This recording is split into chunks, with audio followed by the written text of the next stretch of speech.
This is TWiT. I think you all know about the Chromebook category somehow, despite the fact that I was the original skeptic of Chromebooks. I've become the reviewer of Chromebooks.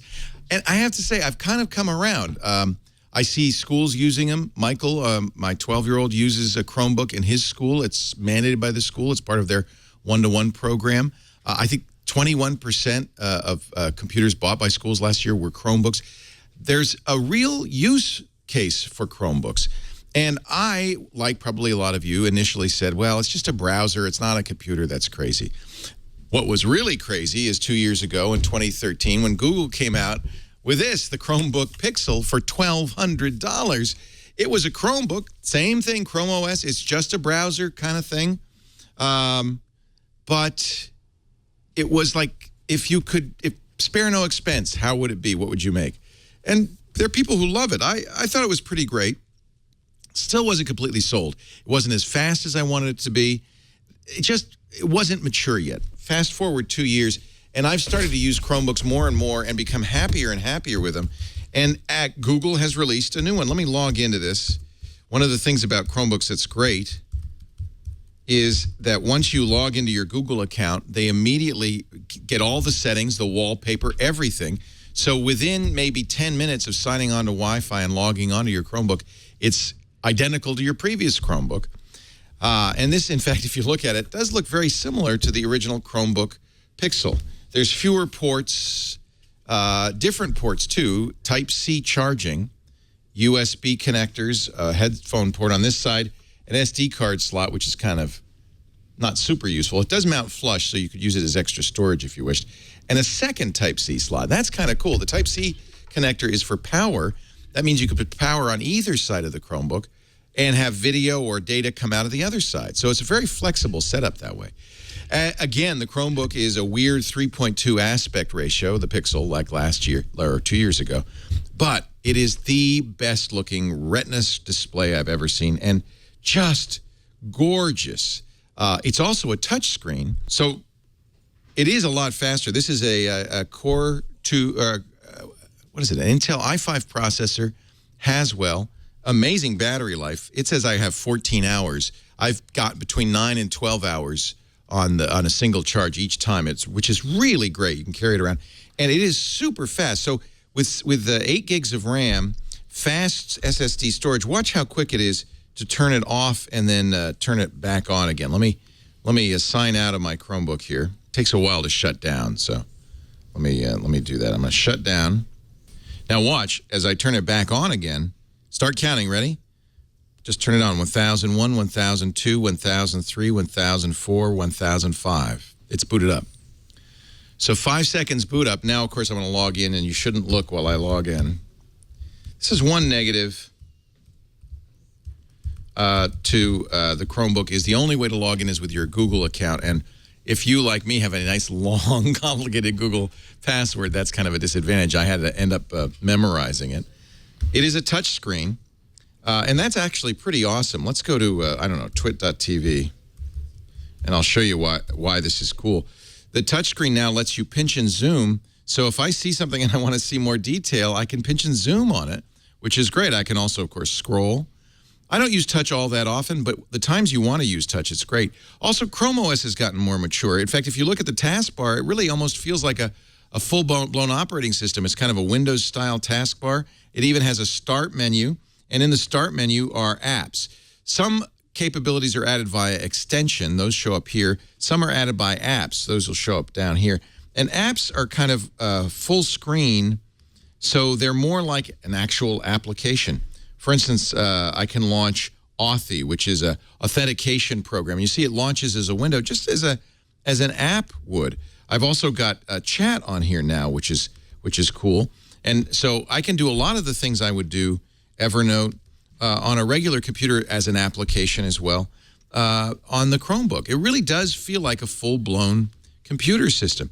And with 8 gigs of RAM, with an i5 processor, I didn't get the ludicrously speedy version, the $9.99 version is still really, really fast. The negative is, I just said it, $9.99. It's very expensive, but I have to say, Chrome OS, even though you can get a $200 or $300 Chromebook, when it really is on nice hardware, a beautiful screen like this, a touch screen with the capability of launching things really fast, it feels more like a real computer. And in many respects, I feel like this is everything I need. I really have I hate to admit it, I've fallen in love with Chrome OS on the $9.99 Chromebook. So this is the other one. I'm kind of excited about this. This is from Acer. Just came out on March 18th yesterday, or 2 days ago. This is the Acer Chromebook 15, a 15-inch Chromebook. So that's the biggest screen I've ever seen. It's not a touch screen, and in fact, it's not a super great screen. But the size makes it very appealing. I've hesitated recommending Chromebooks to older folks with poor vision because, well, sometimes it's kind of hard to read the screen. But they've added to Chrome OS the ability to zoom, magnify the text, rather the browser window a little bit, and the ability to choose larger fonts. Let's type the right URL for twit.tv. One of these days I'll learn. So the lack of pinch and zoom maybe isn't great, but you can easily, with the Control plus and minus, increase the zoom. So for older folks, this is now very easy to read. And has all the features of Chrome I like. It's very secure. If you ever get a bug on this on Chrome OS, you can power wash it and go right back to the way it was. This isn't as speedy, although it's a pretty high-end 5th generation Intel processor. Yes, it's Haswell. They claim battery life of 9 hours, and I see no reason not to say that. Right now, it says I have 80% and 6 hours left. So, okay, maybe 8 hours, but certainly a lot of battery time. 1920 by 1080 means it's a gorgeous, resolution screen. Boots up in 7 seconds, not 5. So it's almost as fast as the Pixel. And as with all Chrome OS Chromebooks, it comes with 100 gigs of Google Drive. Internal memory is only 32 gigs, but that's enough because most of what you're doing is in the cloud. So the advantages of this, great sound. In fact, let me play some music. I've got my Google Music on here and play some music. Both of these laptops have excellent sound. This one has big speakers left and right on the front. And a good test song is Uptown Funk because it's got a nice beat and I can dance to it. Let me play something from my Google Music, and you'll hear how this sounds. Let me put the microphone in front of the speakers. It's loud. The sound is great. There's even some bass. You could dance to this. So great speakers, a big screen, not the best screen I've ever seen, but a very good screen for, so let me turn that down. A keyboard that is pretty much the same as all the other Chromebook keyboards. No difference, no better, but no worse. Doesn't light up. The one thing that worries me about this Acer 15-inch is it's white, and it's kind of a plastic that feels like it's going to get dirty and show signs of wear and dirt pretty quickly. You might want to get a case for this guy to protect it. Or if they offer other colors down the road, you might want to look at that. But I have to say, for somebody who's got poor eyesight or just wants a lot of screen real estate, a 15-inch Chromebook is something we've needed for a long time. So let's talk about the pros and cons. On the Acer Chromebook 15, the Pro, of course, screen size, great speakers, excellent battery life, and a price that really is easy. On the con side, the construction feels a little bit flimsy. The screen is perhaps not as rich and colorful as I'd like, although it does get pretty bright, which is, as you can see, too bright here for our cameras, which is a nice feature. And the ability to zoom in on text means it's very legible. No touch either. That's another con. On the Chromebook Pixel, well, the pros are pretty obvious. This is a no compromises Chromebook. Look at this. Watch this. This is a new feature on the Chromebook. You can double tap the light in front. It'll tell you how much battery is left. And talk about battery. Between 12 to 14 hours of battery life. One of the best screens I've ever used. This is comparable to a MacBook Retina display, not only in resolution, but just crispness, the vividness, the brightness of colors. Great keyboard, lights up nicely. On the con side, the 3:2 aspect ratio is unusual and means that this is not going to be a great choice, perhaps, for projectors. We can't actually use it in our studio because it's not a normal aspect ratio. We can't put it up on the screen for you.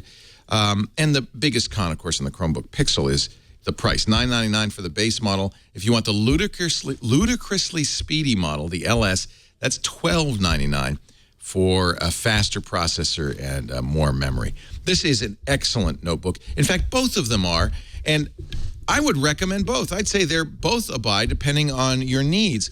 If you need a big screen You don't mind the bulk and the heft of a 15-inch notebook. The Acer Chromebook 15 for the price, a great buy. And if you want to spare no expense and see really what Chrome OS can be at its best, man, I highly recommend the Chromebook Pixel. The new Pixel is now my go-to computer. I like it so much, I'm actually having second thoughts about buying that new MacBook. This is the computer I've been looking for. So a definite buy on both of the new Chromebooks from Acer and Google.